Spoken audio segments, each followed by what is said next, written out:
Welcome to In Focus with Ejaz Haider. Our top story for discussion tonight is about US-Russia nuclear arms negotiations.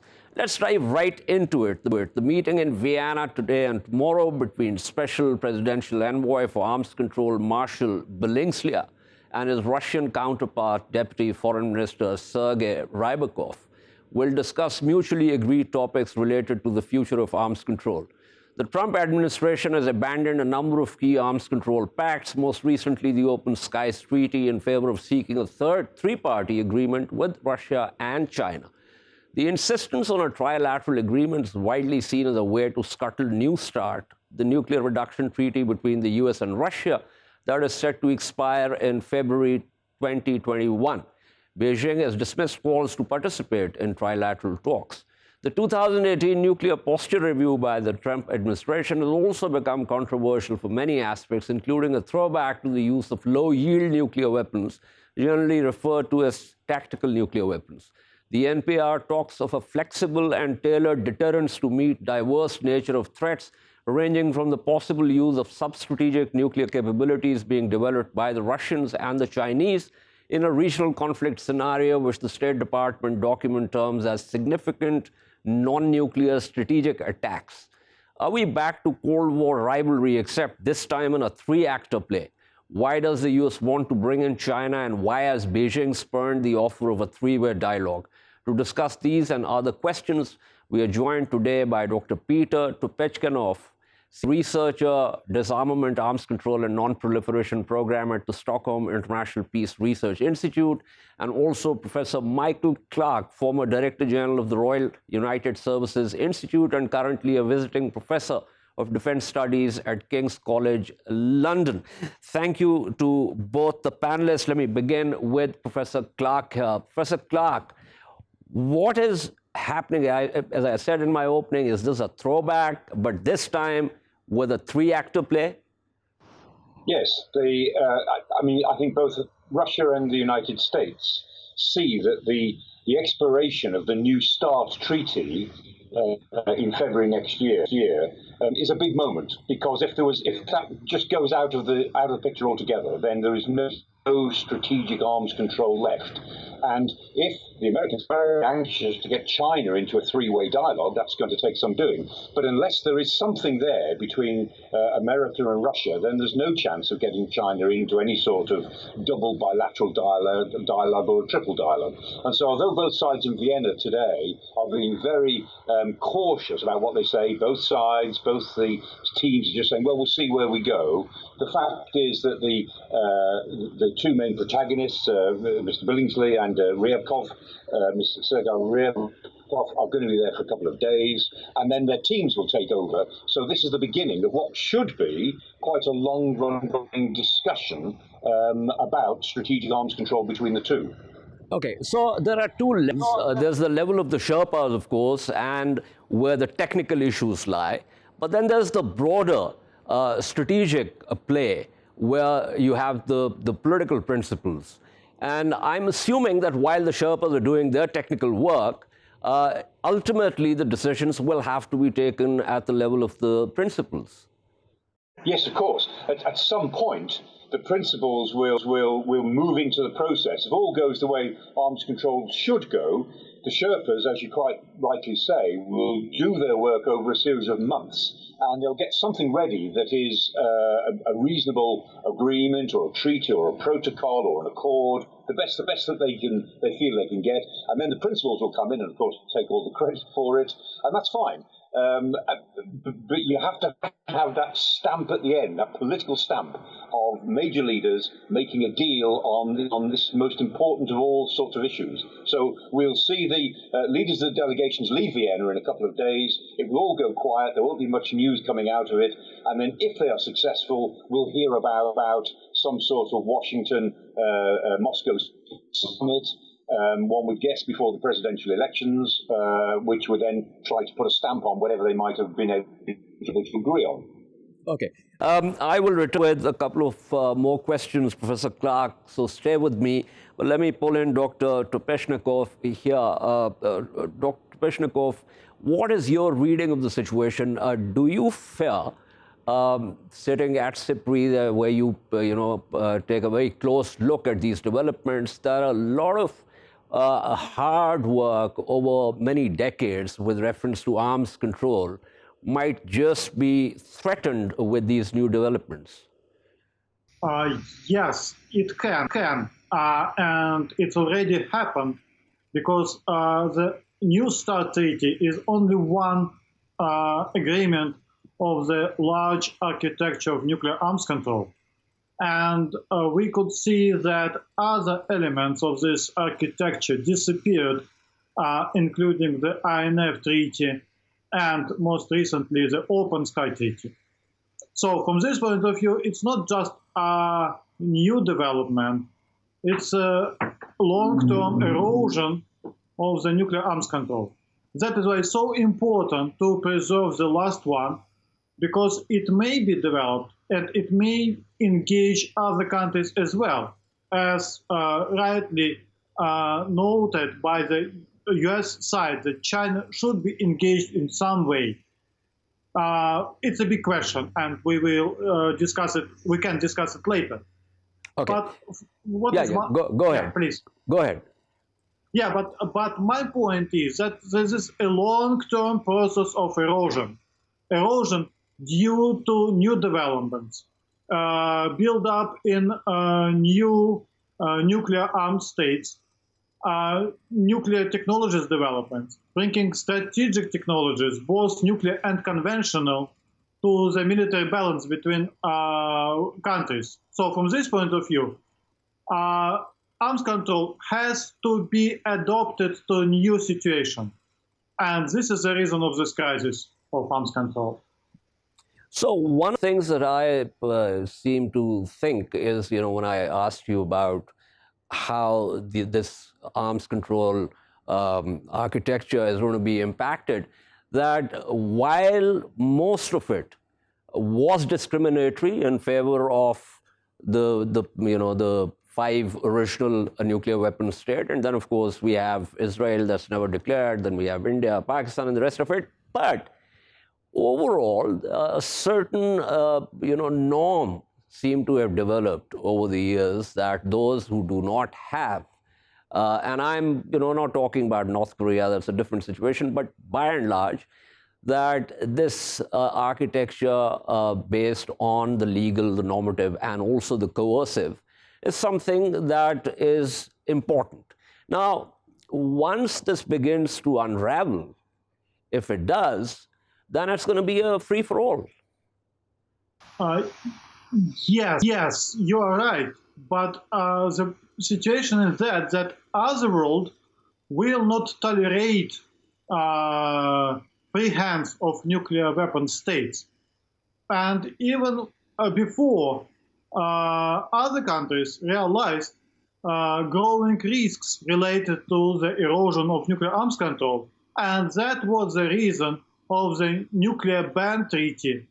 And of course, if the New START treaty isn't continued by the United States and Russia, it will be a good impulse for the nuclear ban treaty to go forward and to get more supporters. Of course, the pressure will be heavier on nuclear weapon states if they don't have any limitations on their nuclear arsenals. And of course, it's well understood by, for instance, in Moscow.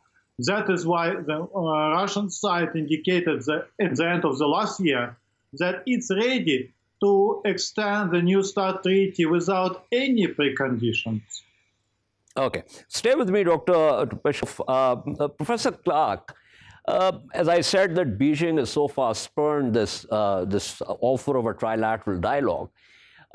Is this because Beijing, which is embarked on a very fast-paced modernization program, does not want to be pulled into something like this at this stage, at a later stage perhaps, but it does not, it wants to hedge its bets and it wants to continue on to its fast-paced program unhindered by any legal trilateral treaties?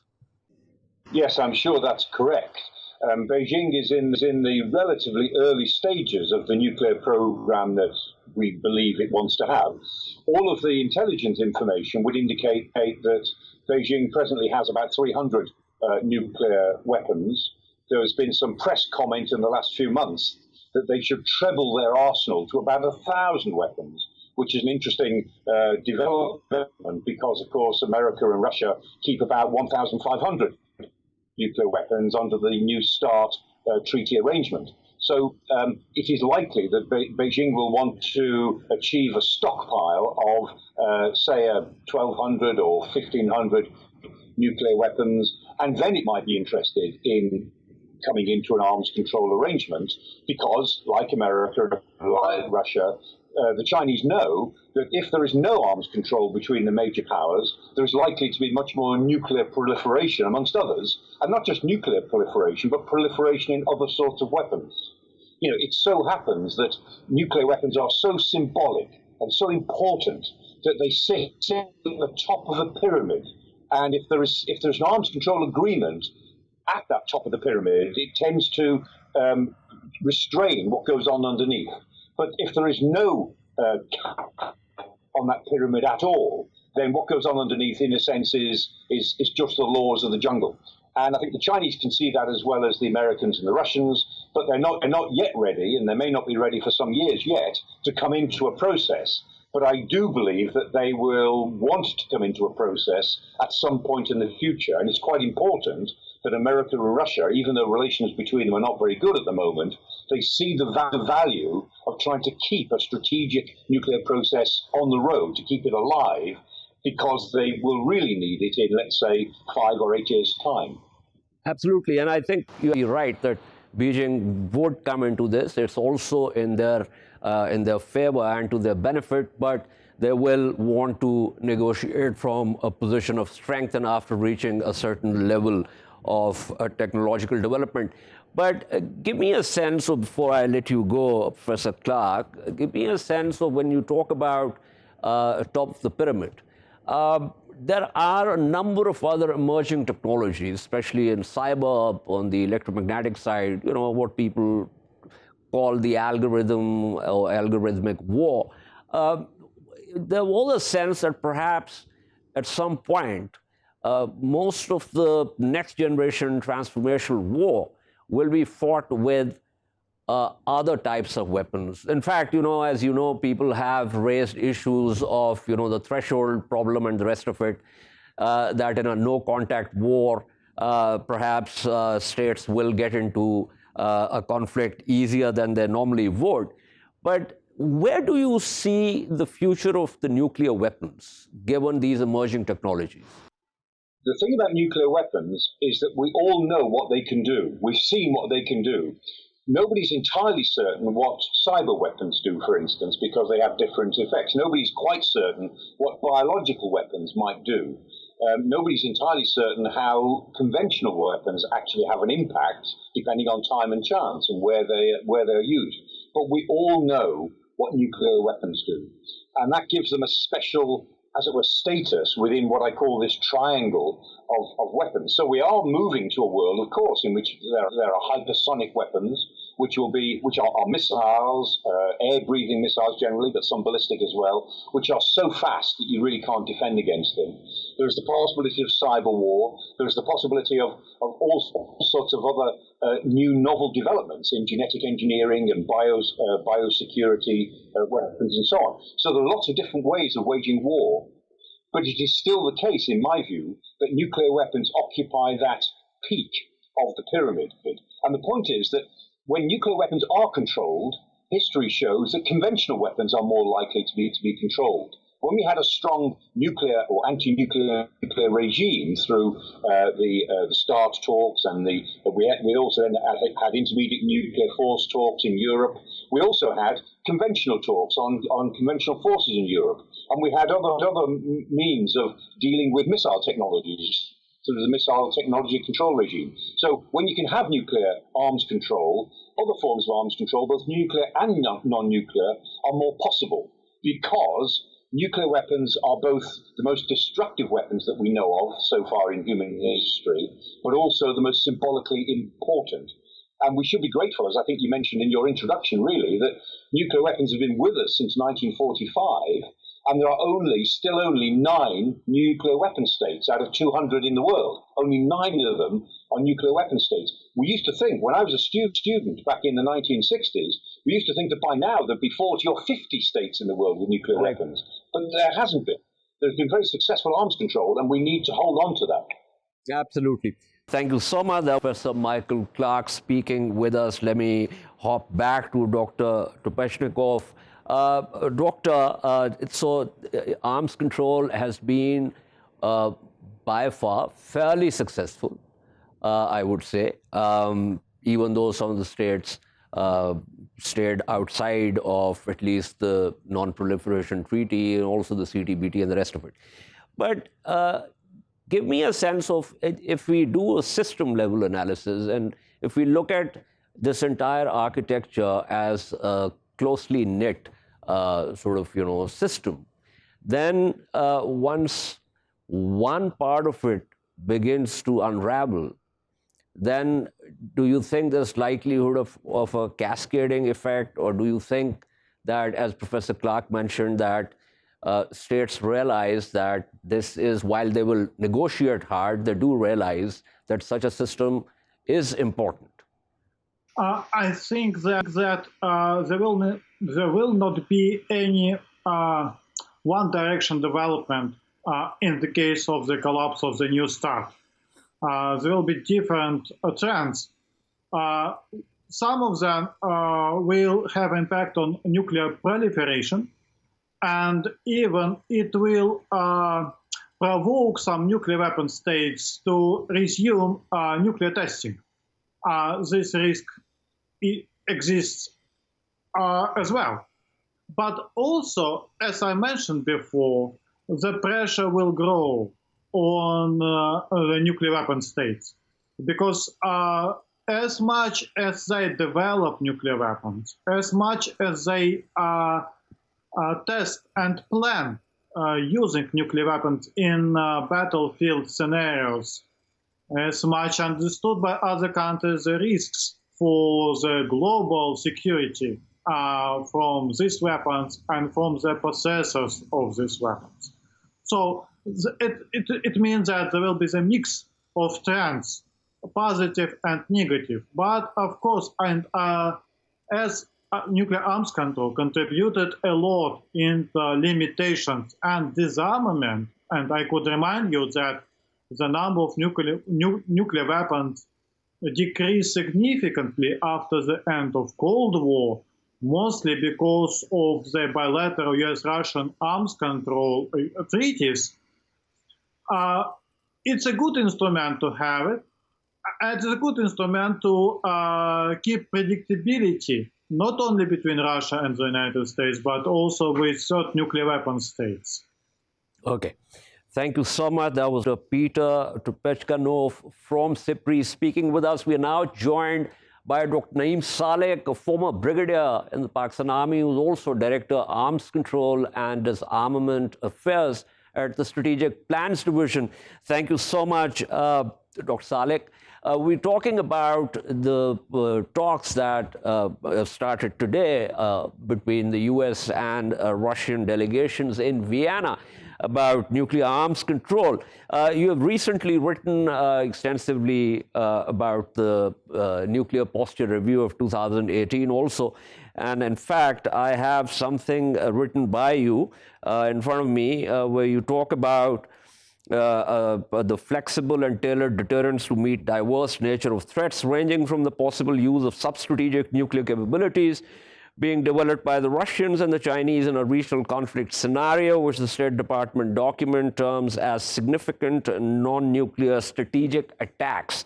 Could you explain this? What exactly does this SNNSAs mean? Actually, this significant sub-strategic non-nuclear attack relates to the new technologies which are emerging, in conventional technologies like the hypersonic missiles and the kind of things. Basically, the message in this was that these SLBMs, the low yield SLBM which have been introduced, can not only be used in contingencies where the adversary uses sub-strategic nuclear weapons, but if they use significant non-nuclear strategic attack, that means attacks involving the hypersonic missiles or large-scale cyber attacks, these can also be responded to by these weapons. Okay, Dr. Salik, in a hypothetical scenario where a low-yield SLBM is launched from an American sub, let's say towards a Russian target, how would the Russians know that this is a low-yield missile coming in and not a very high-yield one? There is no technology available at the moment which can give you exactly what kind of warhead an incoming missile is carrying. And that has been the biggest problem, and that has been the basis of criticism of introduction of these weapons by many of the US experts themselves. The problem is the delivery system is a strategic one, which is a multiple warhead missile, the Trident D2, which can carry 8 warheads. And its normal standard warheads are of either 90 kilotons or 450 kilotons, which are strategic weapons. And there's no way, if this kind of missile is incoming, the other side can assume the worst, because they have no means of knowing what kind of warhead it is carrying. Okay. So that is the biggest problem with these kind of weapons. Okay, Dr. Salik, stay with me. I'm also joined by Mark Sleboda, who's an international affairs and security analyst with expertise in NATO, and joins me from Moscow. Sleboda, thank you for being on the program. We're discussing the talks between US and Russia with reference to nuclear arms control. The US, quoting bad faith on the Russian part, has gotten out of the INF Treaty, also the Open Skies Treaty, and now it seems the New START is also under threat because it expires, in any case, in February 2021. What is your reading of the situation? My reading of the situation is that we are facing a U.S. presidential administration that has an extreme aversion to any type of restraint on its power and primacy in the world, be that bilateral treaties, be that multilateral treaties, or be that any attempt of international law to be applied to the United States.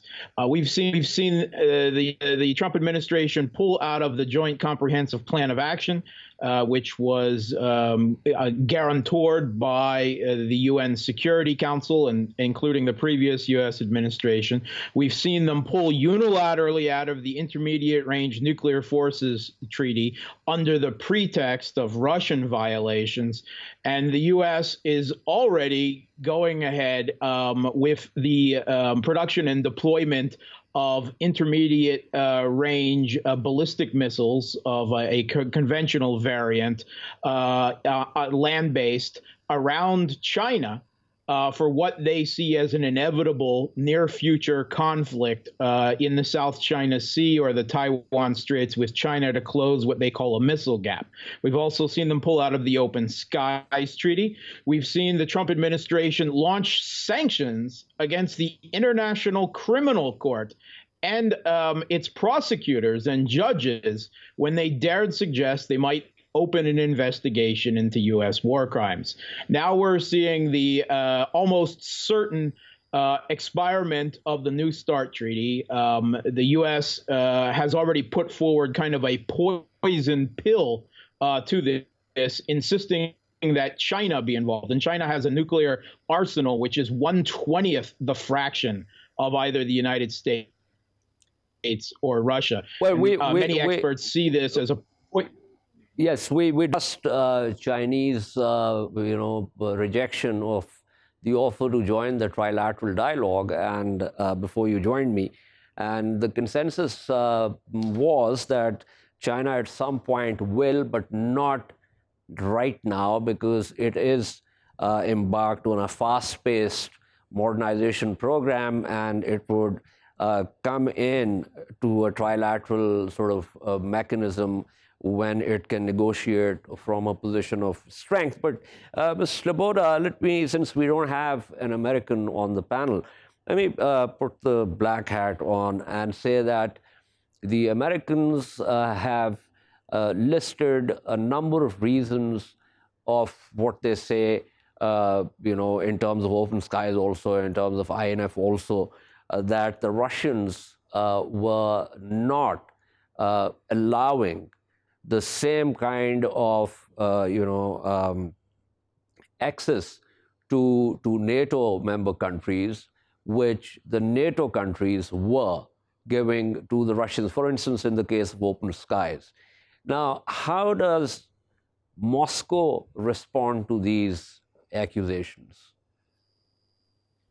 Okay, well, first of all, with consideration to the Open Skies Treaty in particular, the U.S. conducted several times more overflights over Russia than Russia conducted over the United States by the terms of this treaty, the number of countries involved, the overflights they were allowed, and so on.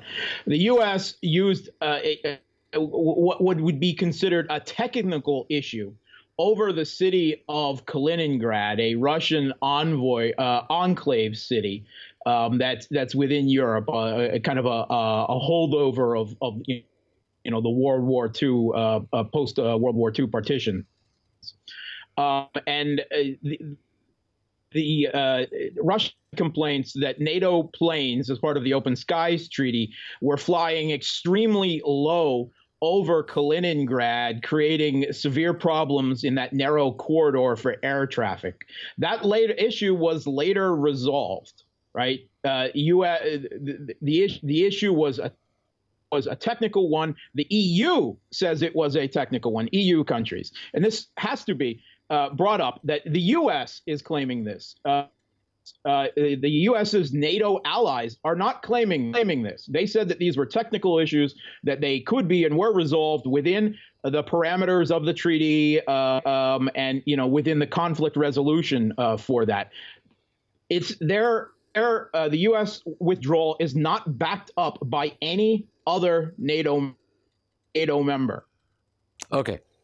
Right. I'm afraid we'll have to leave at that because I need to wrap up the segment also. Thank you, Mark Sleboda, for speaking with us. Finally, I go back to Dr. Salik. Dr. Salik, give me a sense of, there seems to be like an unraveling of the arms control architecture. And with these low-yield weapons seems like a throwback to those days of, to use a metaphor, the Davy Crockett. But do you think that if deterrence fails at the strategic level, that it can be, sort of restored at theater levels with low-yield weapons? Actually, my guess is that the introduction of these low-yield weapons by the U.S., and then this is a temporary arrangement, as I mentioned in my article also. They are ultimately trying to develop a new submarine-launched cruise missile, which will be able to carry these low-yield warheads. I don't think so. These are likely to be used against either Russia or China, because then there is a possibility of a response in kind. My fear is that these weapons will most likely be used against either Iran or North Korea, because then the Americans do not have any fear of retaliation in kind by those countries, because they do not have matching capabilities. So in a serious crisis with Iran or North Korea, there would be a greater likelihood of use of nuclear weapons.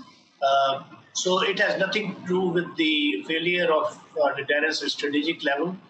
These weapons basically, in any case, even if this START treaty is new START is renewed for another 5 years, or there is a similar arrangement at the strategic weapons level, these weapons are not covered by these treaties. In any case, The Russians, according to American claims, have around 2,000 of these low-yield weapons. Similarly, now the Americans are developing their own. They already have air-delivered tactical weapons based in Europe. So these weapons will be there even if the arms control agreements at the strategic level they take off at some stage, which is very unlikely given particularly the American approach at the moment and the kind of people they have. Mr. Billingsley, for instance, their main negotiator for this, doesn't seem to be having his heart and soul into this matter. He has, in fact, even warned that we are willing to, we know how to win these arms races, and we are willing to fight another nuclear arms race, and we know how to spend out the opponents into oblivion.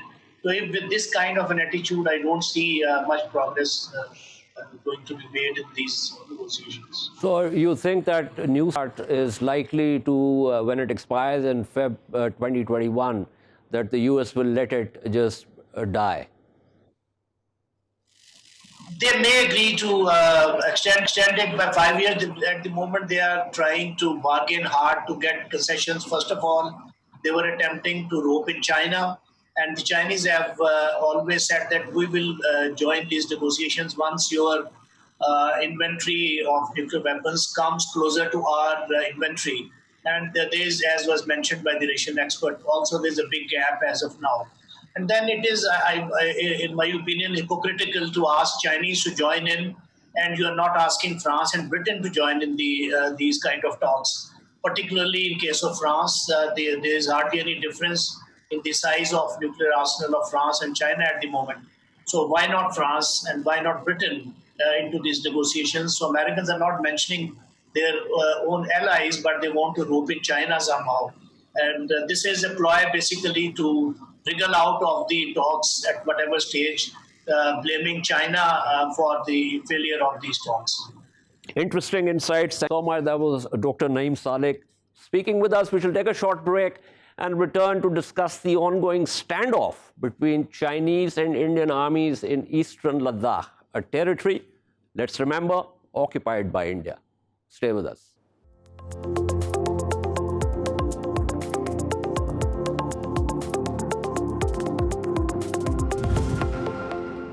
Welcome back to In Focus. Our second topic of discussion tonight is the ongoing standoff between Chinese and Indian armies in eastern Ladakh, following the violent clash in the Galwan Valley sector in the area where India lost at least 20 personnel, including the commanding officer of the battalion tasked to ensure removal of a PLA outpost. We are hearing contradictory noises from India.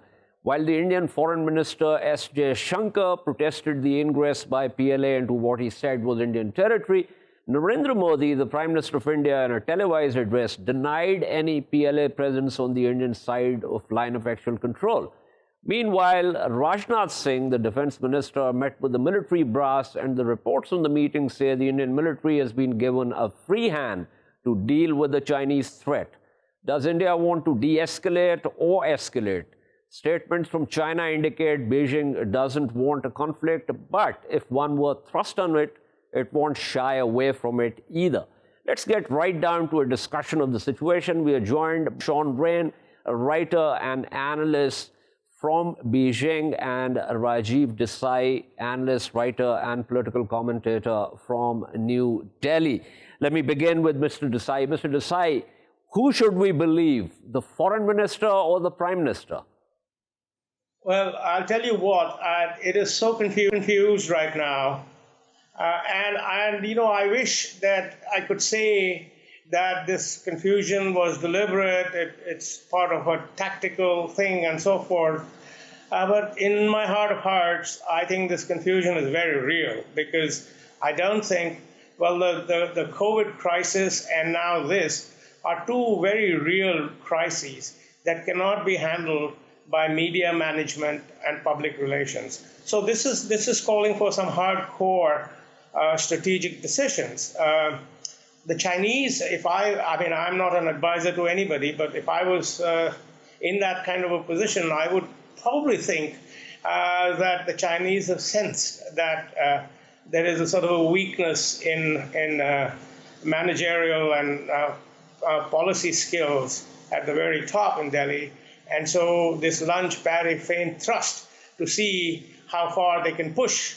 And I think that is actually not a very good thing either for India or for China. But I think that seems to be what has happened, which is let's see how far we can push, and these guys are already running around like headless chickens. So but on the whole, it's not a good thing at all. I mean, sure, we understand that this is an adversarial position, the line of actual control and so forth. But this is 2020 is hardly the time to sort of do whatever offensive, defensive maneuvers in the middle of nowhere, in the remotest part of the world, which really nobody gets to, leave alone care about. Absolutely. So, but Mr. Desai, let's go to the broader picture here. You talked about lack of managerial excellence. Ironically, one of the selling points for Mr. Modi was that he is an excellent manager. Also, that he is under him, there's going to be a lot of development internally also, and that development will also essentially be on the basis of economic relations with neighbors and the rest. But what we are now witnessing, and correct me if my perception from a little afar is incorrect, that the foreign policy under Mr. Modi seems to be sinking, really. I mean, in the sense that, look at Bangladesh, one of the friendliest governments in the region. They're not happy. Nepal, which is dependent on India, is unhappy. Pakistan, of course, is an entirely different ballgame altogether. Now it's China. So where exactly do you think is this government's foreign policy heading? I don't think anybody knows. Because everything is just, these crises have been thrust upon in India by the assertions of this regime, the government for the past 6 years, starting with demonetization. So nobody really knows what is actually happening. All we know is 20 Indian soldiers are dead. There are some questions about whether their Chinese counterparts have met the same fate. But I mean, this is just flexing muscles. I killed your 40, you killed my 20. I think somebody has got to be able to sit down. I mean, and say, okay, what is going on? And I don't think there is anybody on the Indian side, anyways, who can pull back and say, hello, what's happening? And so it's going on merrily with these guys, one official saying this, another guy saying that. The same things happen in the management of the COVID case. So we are kind of used to it. I think now the world better get used to it. And I think that the Chinese would be really smart not to play with this kind of fire. Because, it's not like they'll just accidentally set everything on fire at this rate. So okay. I think a smart strategy might be for both sides to take a very, very deep breath and say, wait, let's see what's going on here. Okay.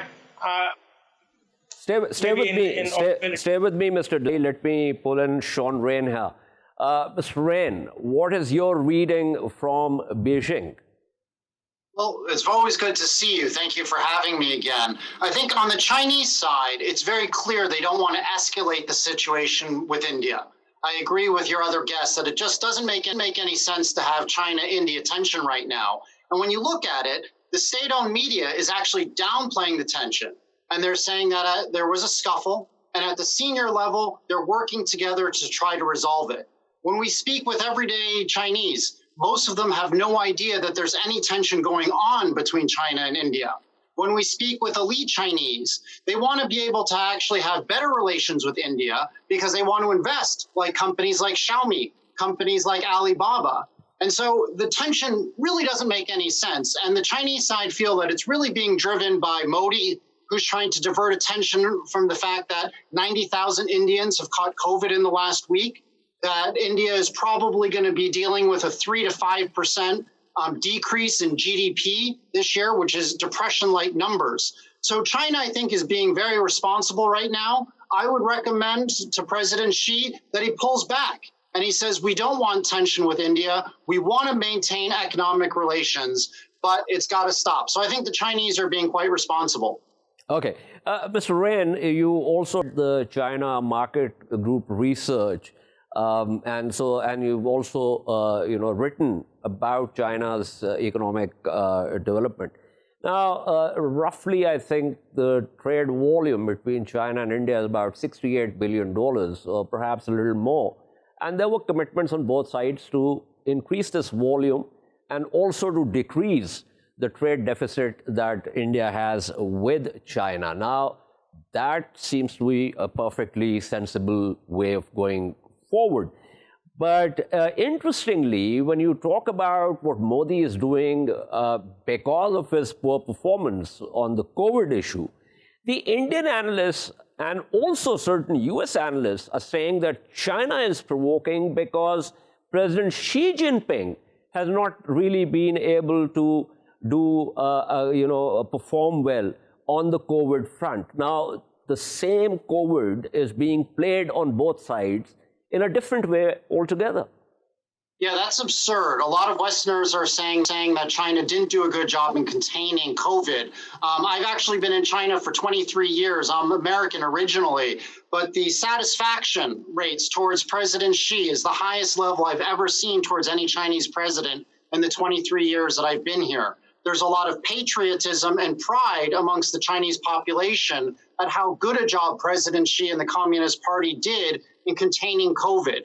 So clearly, President Xi has nothing to gain by fanning tension with India. Again, the state-owned media is really trying to downplay it. It contrasts very differently with, say, Australia, where the state media is definitely criticizing the Prime Minister there, Scott Morrison, for a lot of his very critical remarks about China. And so China's, putting on boycotts or bans of barley imports from Australia, from beef imports from Australia. And the Chinese government has also issued warnings to Chinese students not to go to Australia to study. So it's very clear that China wants to criticize and create tension with Australia and punish them, and also is dealing with the United States. The reality is China doesn't really think that much about India as a competitor. It's such a relatively poor country. One statistic that I think is very interesting is that in 1989, China and India had the same average per capita GDP of about $300 per person. Now India is around 2,000 and China is at 10,000, so 5 times larger. China really doesn't view India as a competitor. They view it as a poor, developing country that needs help from its economic largesse. Okay, so very quickly, because I have to wrap up also, there is these voices in India saying, well, ban Chinese items. Now, you think that let's assume that actually happens. How much of an impact would that have on the Chinese economy?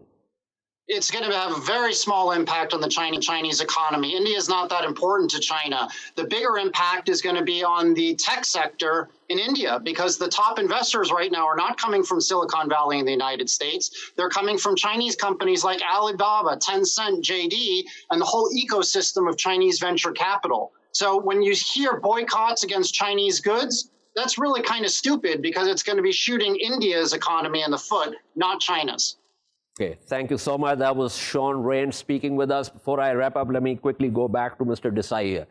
Mr. Desai, the situation, we watch the Indian media, that's an occupational hazard, of course. Lots of voices, relatively subdued compared to when it comes to Pakistan, but still some, shrill voices out there. And then these campaigns to ban Chinese goods. Is this going to become a classic case of cutting one's nose to spite one's face?